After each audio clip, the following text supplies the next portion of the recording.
Okay, this is my night 4 of 4. And in 14 hours, I get to get on a plane and go home to see my family. So, anyway, here we go. We're going to talk about some specific things that we can do to hopefully prevent adding to our health risks for doing the night shift. And with regards to eating, here we go. Number 1, stay on a schedule. It doesn't matter when you eat at night, but find a schedule that works for you and stick to it. Don't deviate, don't alter it unless you absolutely have to.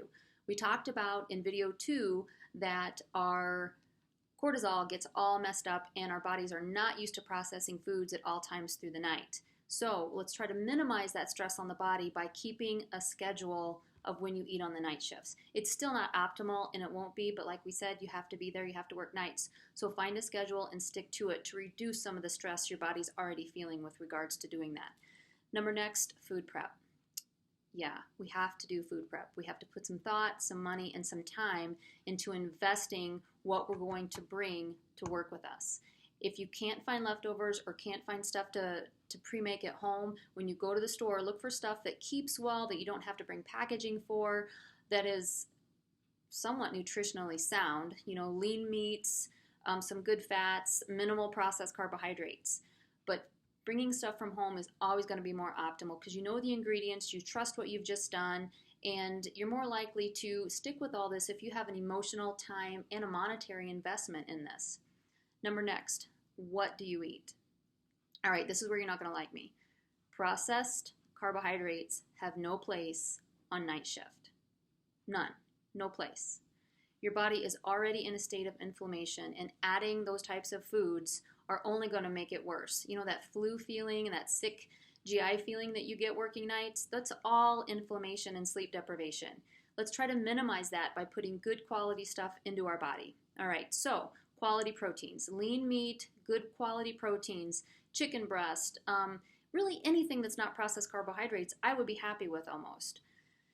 Again, the lower carbs and good fats. So if I had to assign a ratio of percentages, I would say do 40% protein, 30% fat, 30% carbs. That's what I would do. And the carbs need to be quality carbs. Just because potato chips are a carb when you look on the thing doesn't mean that they're quality carbs. I'm talking about vegetables, sweet potatoes, anything that is not a processed carbohydrate. And then number 4, lastly, you need to bring a lot more than you think you're going to eat. This is really, really important. As I mentioned earlier, we all have had those night shifts where we are famished and we just want to stuff our face all night long. Be prepared for that because it always happens. All right, now let's switch and talk about insulin sensitivity. I told you we were going to talk about this.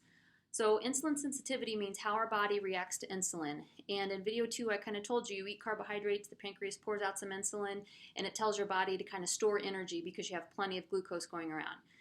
So when we're working the night shifts, that gets all messed up. And we have insulin resistance. So for the same amount of insulin, the body was just like, not really going to react to that. So then the pancreas needs to shoot out more insulin, and you have these high levels of insulin circulating in the body, which is not good, and it leads to insulin resistance. So what we need to do, again, is minimize those processed carbohydrates that causes that abundance of insulin to be poured out from the pancreas.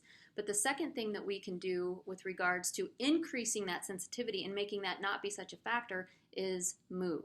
We have to get up from our desks and we have to move. We have to use muscles, activate all big muscle groups to increase that sensitivity and make the muscles be more accepting of the insulin to use the energy that we have just eaten. I know that sounds like a lot, but the take-home message is you can't sit all night. You have to move. And standing doesn't really count. Although standing is better than sitting, most recent studies have shown that standing doesn't really have that much of effect on your insulin sensitivity and metabolism. So you have to move. Like, so every hour, walk to the bathroom and back, walk around the room. You know, there was also studies that showed even a 3 to 4 hour car drive, and somebody who doesn't get up and they just drive in the car those 3 or 4 hours already has changes in their insulin sensitivity. So every hour you're working nights, get up and move. Do a couple squats. Do a challenge with your coworkers. You know, who can do push-ups? Who can walk around the room? You know, who can do the most steps? You don't have to get in your 10,000 steps a night. I'm not saying that. I'm just saying find ways to move and use your major muscles. Arms, legs, do some stretches, anything. And I know that, you know, you're saying, Is that going to make a big difference? Yes, it's going to make a huge difference. It may not be burning a bunch of calories, but I'm not talking about burning calories. I'm talking about increasing your insulin sensitivity so your body is more apt to use the insulin that it has, so you're not packing on the pounds and causing more metabolic risk factors. That is important. Moving around is important, especially on the night shifts. All right, so what we've talked about, stay on a schedule, invest the time in your food prep, quality proteins, lower carbohydrates, and moderate fats, bring more than you need, and you have to move. All right, so anyway, just got paged. I have to go take care of some stuff. I hope you guys learned a few things, and I'll have to be thinking about what my next video series will be about. Let's talk to you later.